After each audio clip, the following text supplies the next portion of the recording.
Puja Khedkar has been relieved of his services as a probationary IAS officer and called back to Labasna, Lal Bahadur Shastri National Academy of Administration as of today. The case has highlighted lapses at various levels in verifying documents, including her OBC non-creamy layer status and multiple disability certificates submitted by her.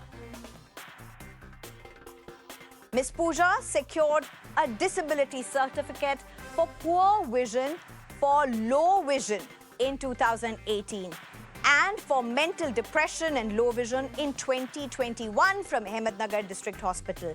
She subsequently applied for disability certificate for locomotor disability from District Civil Hospital on.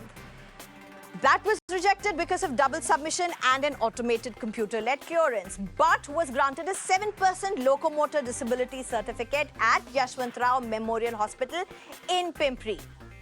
It doesn't stop here, and now watch this carefully. By 2022, Times of India reports that she was an IRS officer posted in a particular post, selected under, and this is important, OBC category and PWBD category. She writes the exam next year again and was selected for IAS under OBC and PWBD, meaning multiple disabilities category. So can you see, from just the category of low visibility, now you are in the IAS with multiple disability categories. So essentially a multiple disabilities quota with a creamy layer certificate. There are other instances as well that have emerged. And of course, you have the old controversy around what seems to be her age, her names, the name change and the benefits that came from her. But now look at what's on your screen. Abhishek Singh, a former IAS officer from the 2011 batch who resigned last year to pursue acting, by all means, is facing allegations of using a fake disability certificate to qualify for the exam. Abhishek Singh, who secured his position under the disabled category, has been criticized after videos surfaced on social media showing him dancing and working out in a gym, raising doubts about his eligibility under the locomotor disability category. And that's very important to understand this particular category. We'll get to it in a bit as well. And then there's the 2020 case of the IAS officer Asif Yusuf. Asif Yusuf, the sub-collector had found that Asif Yusuf was found to have submitted a fake income certificate. He faked his income to avail reservations under OBC categories. The Department of Personnel and Training found income certificates to be erroneous and incorrect. Centre to Kerala government had written and urged immediate action against Asif Yusuf, and eventually he was transferred out by Kerala government, which had also ordered for a probe. Now, the big question that everybody seems to be asking, and it's not just in Puja's case, largely people, because as I said, there are so many aspirants for the UPSC civil services. Who verifies certificates? UPSC does prima facie verification of OBC certificates. The UPSC verifies other documents like birth certificates, mark sheets as well. That's the initial stage. Then UPSC sends these documents to the Department of Personnel and Training. And then the Department of Personnel and Training verifies the validity of non-creamy layer certificates. And the claims, literally these are senior IAS officers, the former IAS officers who claim that there is a rigorous document verification process at the Department of Personnel and Training. Appointment letter, according to officials, is granted only after verification. To give you a sense of how many IAS applications does the UPSC receive and process, roughly 50,000 for civil services examination. Out of it, around 10,000 would get selected for the mains examination. And out of that, you would have around 6,000 who would be selected for the interview process. And how many after that? It would be around 600 to 700 that would be selected eventually. So out of 50,000, it's 600 to 700 that's selected. Largely, the perception has been that it is a very comprehensive, very rigorous practice of verification, a protocol of verification with established guidelines that is actually in process. But with Puja Khedkar's case, and as we have pointed out, it's not just Puja Khedkar's case. Questions are also being raised at the UPSC and the Department of Personal Training. Can these cases be seen as an exception? And of course, we will get you voices, we'll get you experts on this show to answer just that. And that's exactly what we are trying to explore. Are these fake degrees or fake certificates that are coming out indicative of a scandal that runs deeper? But even as we're talking about the disability certificates, as it were, eligibility criteria. What is the eligibility criteria? This is issued by states and centers medical board. And this cannot be just randomly set up. There is a very detailed process for it. Often involves some of the very premier institutions in the country, like the All India Medical Sciences. And the certificate is given by a disability-specific specialist. The age criteria, educational criteria, all of these, for that matter, are the same for other candidates. But what's the benefits?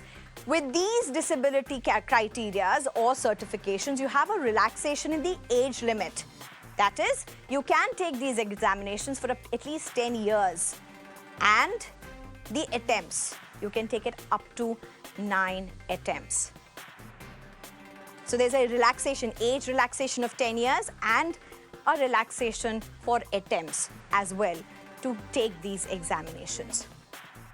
Let's try and really understand how significant is what has come to the public for. I'm being joined by Sanjeev Gupta, who is the former Secretary for the Government of India in the Home Ministry.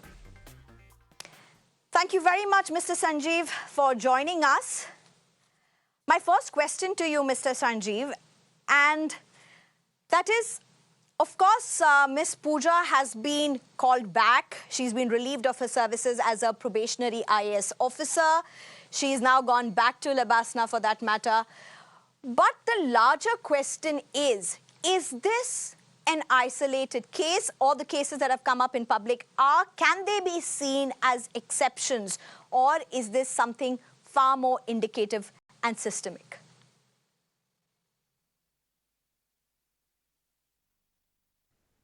All right. Thanks, Sneha.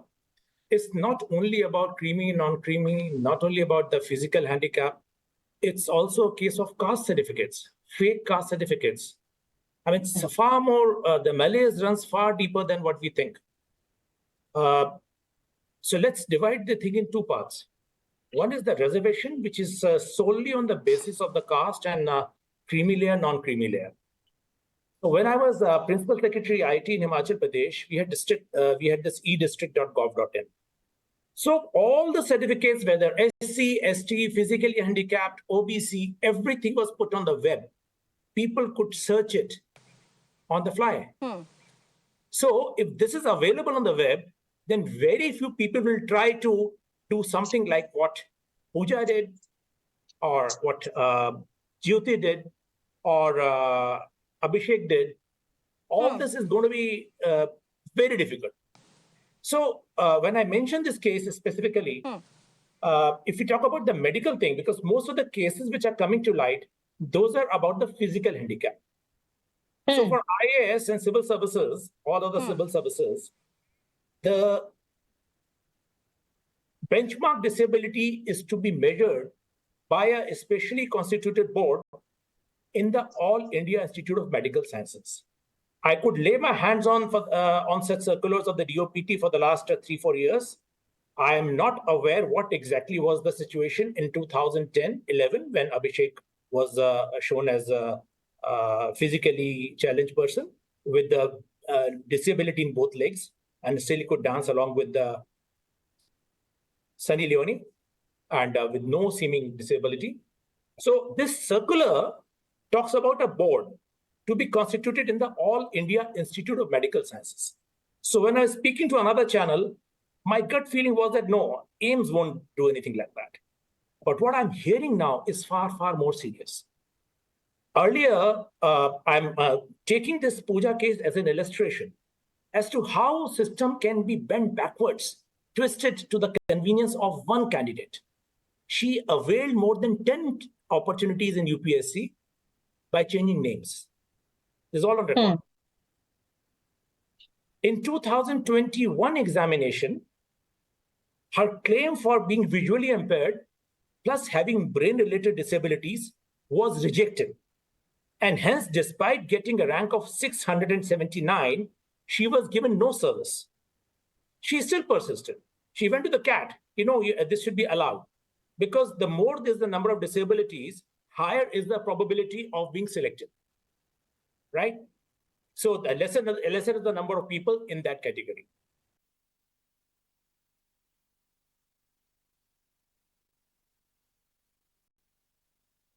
All right. No, but is it, sir, now time to really relook at what may be big concerns within the UPSC as well as the Department of Personnel and Training? Does this indicate concerns around these institutions as well?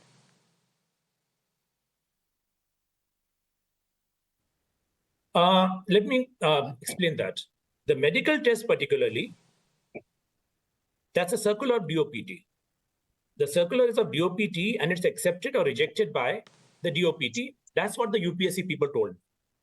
That the report of the medical board is submitted to the DOPT. However, since in one case at least, when there had been a dispute in the past and that was rejected, then why was it that even UPSC accepted it? UP also should not have accepted that. So this is the point. So as a system, what I'm saying is that it should be a joint baby of UPSC and DOPT. UPSC should not wash its hands off saying that DOPT is responsible completely. Because if there's a dual check, there is lesser probability of any scam taking place the way it did here.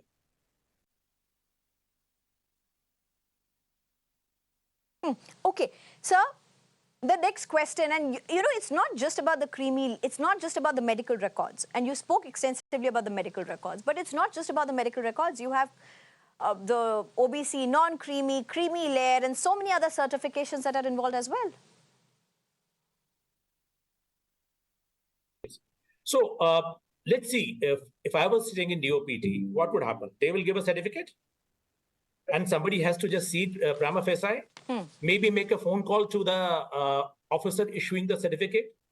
However, if the certificate itself is suspicious on the face of it, for example, later on it turned out that the property return filed by Ms. Puja was of several lakhs of rupees of income and property worth several crores as per her own property return filed to the DOPT.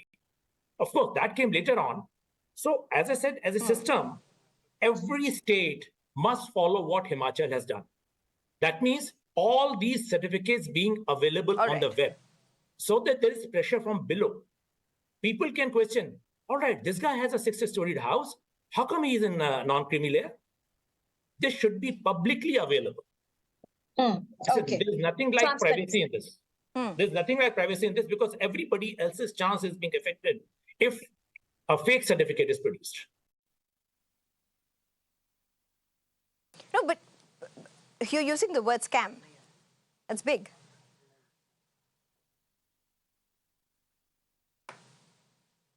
Okay, Court cases at least, which are already known.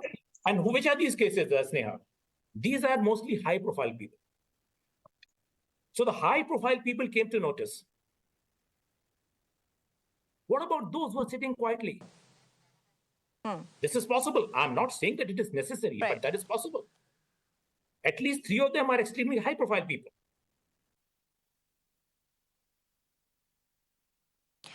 Right. So how does one really go about when you look about in this future? Because let's just look at this. It's not like only questions are being raised on the sanctity of some very key institutions like the UPSC or even wings like the DOPT, the Department of Personal Training, but there's also questions that are being raised on possibly people who were successful in these examinations with much hard work and genuineness. They also seem to be seen under some sort of a scanner. It's not as narrow as just 4 cases or 1 cases. There's a larger question, a larger blanket of suspicion now that seems to be raised. Exactly. That's my point. People are looking at such genuine persons with suspicion. Yesterday, I saw a case of Soumya Sharma. She is an engineer, computer science engineer. And people said that you don't wear hearing aids. How can you be hearing disabled? She challenged them immediately. And within minutes, that guy dropped his tweet. So there are genuine people who have been looked at with suspicion unnecessarily. That's what I could see. And there has to be a cooperation among UPSC, DOPT, Absolutely. and the state government. I'll give a case of Yusuf Asif, 2016 batch IAS officer. His annual property return, his father's annual property return, as per the income tax itself, is more than 20 lakh plus every year. The state government inquired through the Tehsildar and the district magistrate and found that the certificate was fake. He was not non-creamy layer.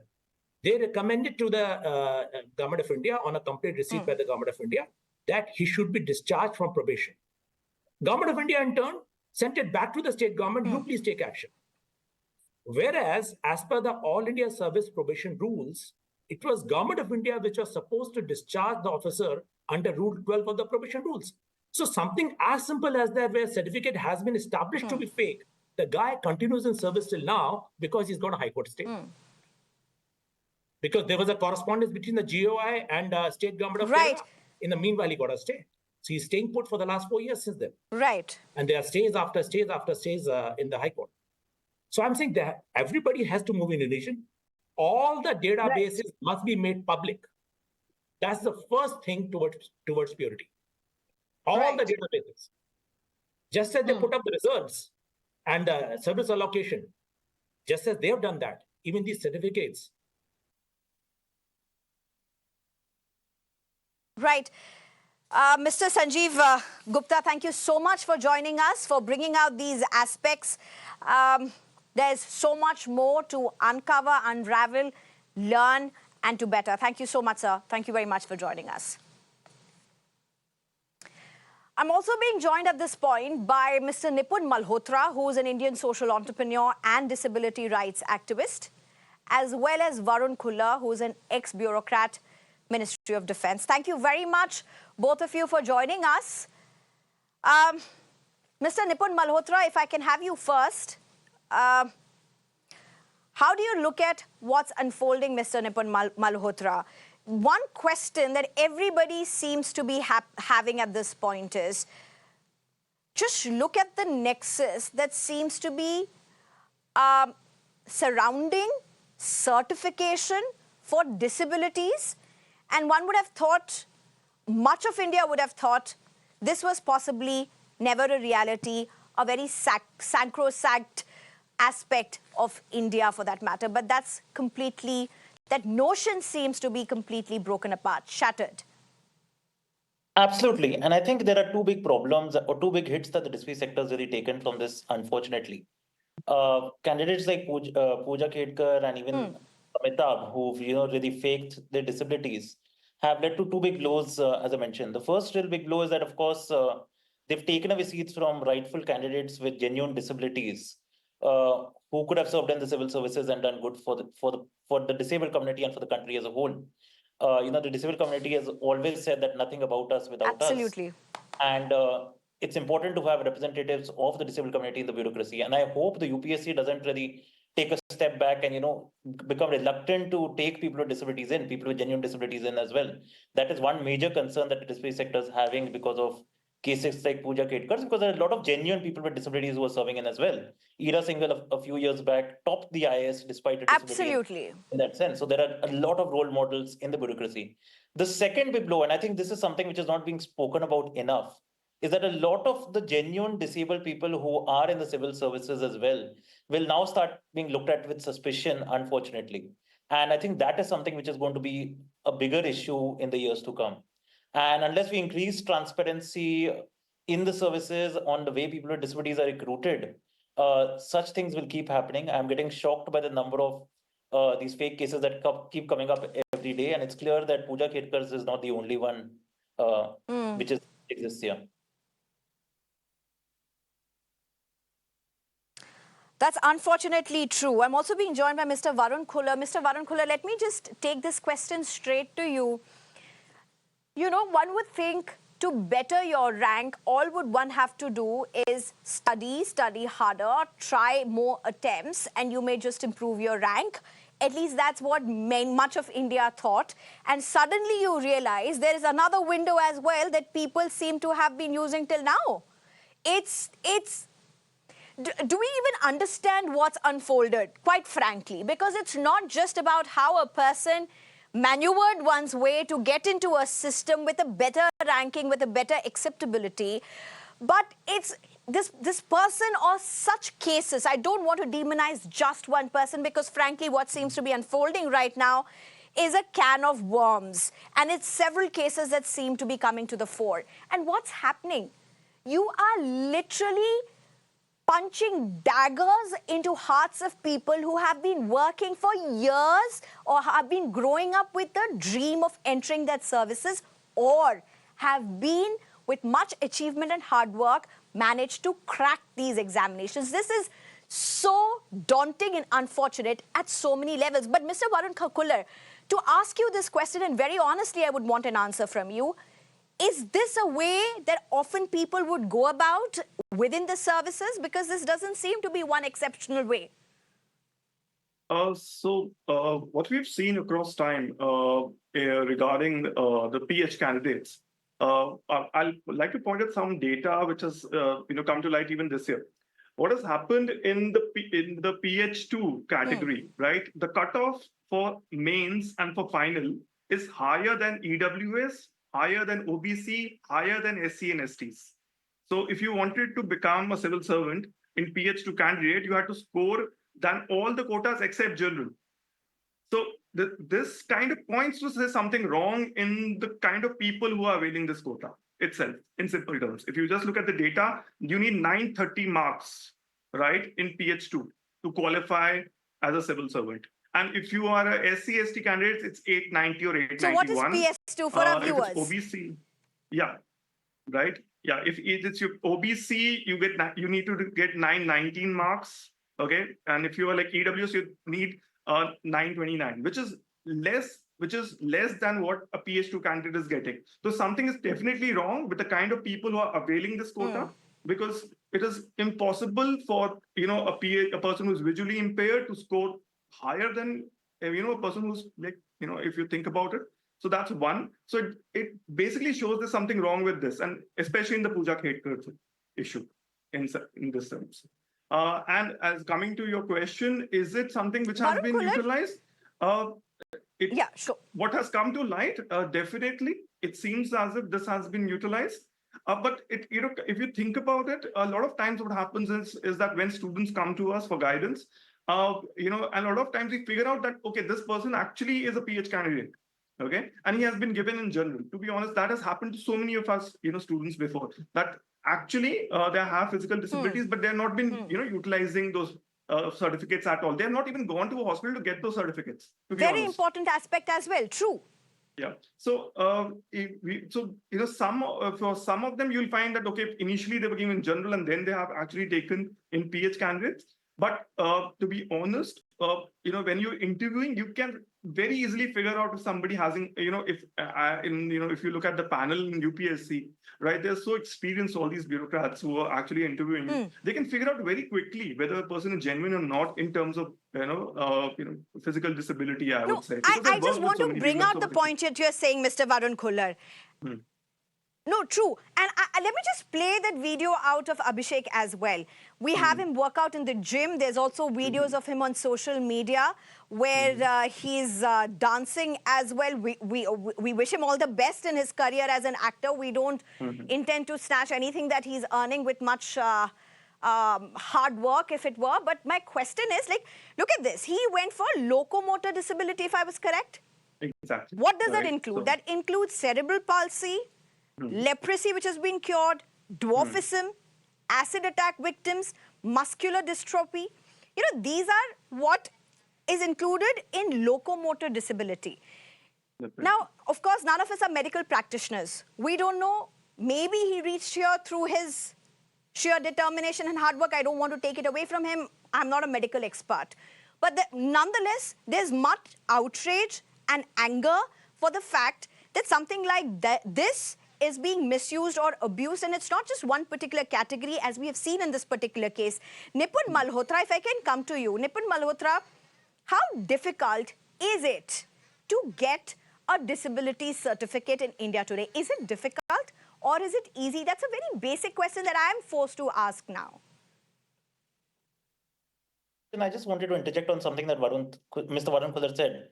With all due respect, when you mention that persons with disabilities cannot really do well as somebody from an economically weaker section or anything, I do not really think that that is true. I have a 100% disability. I have a 100% disability certificate. I'm a wheelchair user. I was a country topper in CBSE in class 12th. We have people who are blind who've become Rhodes Scholars from India. The greatest scientist in modern history is Stephen Hawking, who had a 100% disability in that sense as well. So persons with disabilities can excel in whatever fields they decide to do. And unfortunately, cases like Puja Khullar's and Puja's and Abhishek's are actually going to increase this thing that persons with disabilities cannot do well, and it's only people who are faking the disability increasing marks. So, if you allow me, what I was trying to point out is I agree. They are amazing. I have amazing students. To be honest, even last year I had a very amazing student, and he went to IIM Ahmedabad itself, right, before becoming an IS officer. Yes, last year, and he's amazing as a person. Definitely, I would say.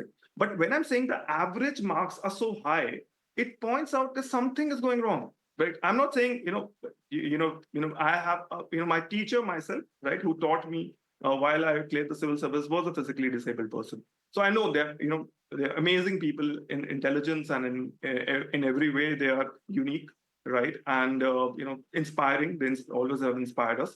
But what I meant by that was the general case should not be, so the marks should not be that high. It points to something is wrong in this category, because in other categories, PH1, PH3, and PH4, the marks are very average. If you think the average case, right? The outlier obviously scores high, mind you, right? You like Ida Singhal, right? Was our batch, and she was like, way above everyone else in the marks in mains, right? And obviously in the final exams. But what I'm saying, the average case should not be that high. So, sorry about that if I. No, not at all. Any disrespect it just reinforces the fact that, No, I'm glad both of you have had this conversation. I really appreciate that and acknowledge that. I think that these are important conversations to have, even in today in India. And I'm glad this is happening in such a civil and very respectful way. Nipun, please go ahead. Yeah, and I think, unfortunately, these kind of stereotypes will, start getting built in, where people will start questioning every disabled candidate unless UPSC really does a proper review of what is really happening in that sense. And correct on cases like Puja Khedkar and Abhishek Singh's. The Rights of Persons with Disabilities Act 2016 and Section 91 actually clearly says that anybody who is pretending to be a person with a disability to avail the government benefit can go to jail for up to 2 years. And I hope an example is set with a few people in terms of criminal prosecution to ensure that nobody else really avails such a benefit and takes it away from genuine candidates with disabilities in the future. Coming to your question, Sneha, getting a disability certificate, I think it really depends on region to region and hospital to hospital as well. We've heard of rural areas in this country where it is easier, where a person can really pay the way off to get a disability certificate in that sense. The government of India even introduced this UDID card, which is a centralized disability card. Unfortunately, it's not really taken off at the pace we were hoping that it takes off. But I think instead of state-specific certificates, we need to move towards a centralized card. And a second and a slightly more controversial point that I want to add is that if a person is really caught with a fake disability certificate, I think action must be taken against the medical doctor who's given that certificate as well. You see today that in every hospital it is said that prenatal sex determination is a punishable Important. act, and no That's doctor right. will really risk prenatal sex determination. I think that same fear needs to enter doctors as well when they're giving fake disability certificates, and I think that is something that will really Absolutely. change things in the country. So in my experience, it has been Accountability. extremely hard. Certainly, and it's never going to be difficult to trace back. Absolutely. So, right, talking about Yes, the Varun, go certificates, ahead. in my experience, whenever I've asked a student who has this issue and I ask him, right, why don't you go to the medical superintendent and get the certificate done? He feels it's a very, very hard task for him, mind you, right? It's not easy to get that certificate. And even in UPSC, I remember being, I had a physical examination twice myself, right? Because there was a gap between my joining, etc. So it is very, very thorough, the medical exam in UPSC. So I'm actually quite shocked how the standards have, gone down to such an extent that they've given allocation even without, a medical test being done at AIIMS, right? So this is, to be honest, very, very shocking, right? Considering, if you ask a civil servant, right, how many times, sometimes, they have gone repeatedly to get the medical certificate done. Right. I remember there was this joke during our period, when we had so one of my friends, he was 90 kg and he was is this overweight. again something? He had to go again, right? When, to give the medical again. Varun Khullar, is this again then pointing out that possibly this is also about axis and nexus? Definitely. I definitely it may not agree. be largely Right. endemic, but it's just the axis and the nexus that seems to be collaborating together when it's the most beneficial for all in the ecosystem. It is definitely shocking. I don't think so it's possible because DOPT looks at your ITR returns themselves, right? They look at in detail, right? They're the, I think they're the toughest organization to get anything passed, right, in India, right? I think it's easier to talk to anyone except them in our country. So I would say that this seems definitely case of clear case of Varun corruption. Khullar, again,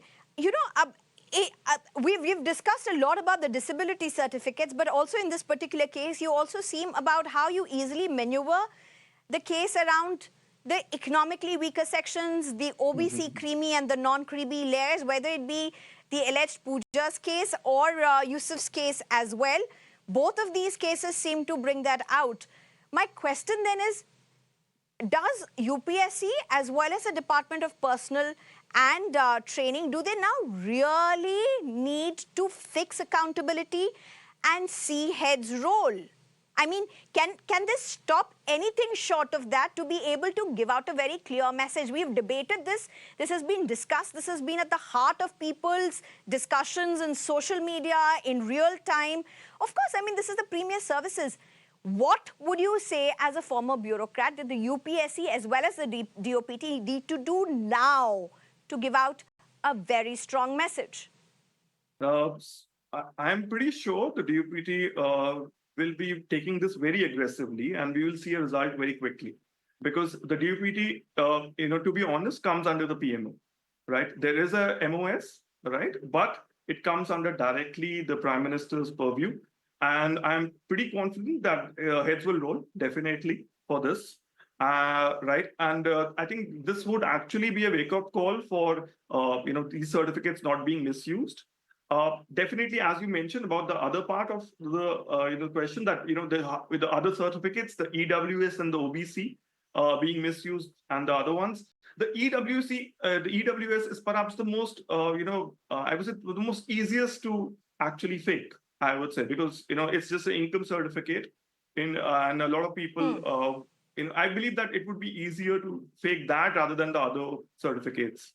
to be honest, right? Because of the technicality of the certificate. Because you can be poor for 1 year, definitely, right? So that's one thing which definitely comes to my mind when I think about the other obviously is the OBC one, the creamy layer, which has different rules for government employees and non-government employees, which kind of makes it very weird, right? If you're a government employee and you're not a group A officer till the age of 40, your children can avail a OBC, right, certificate. If you're not, right, if you're like a normal citizen, you can't, right? Then the income comes into play for you. Right. So it's a very asymmetric, I would say, in terms of its implementation, the OBC certificate especially. Absolutely. Absolutely. Mr. Nipun Malhotra, as well as Varun Khullar, thank you very much for joining us in this extremely sensitive issue, which is very shameful, just to say at one level, but also possibly discouraging for so many others who may just be watching this from their homes, wondering how are they going to get into the services, or even for those who are in the services with much hard work and dedication and still would be seen under the shroud of suspicion after this case. I think it's up to the UPSC and the DOPT now. Literally, irrespective of what has happened, the ball is directly in their court and they need to act. The onus is on them to ensure that the message of sanctity and imperviousness is given out loud and clear. Varun Khullar, as well as Nipun Malhotra, thank you very much for joining us. Thanks.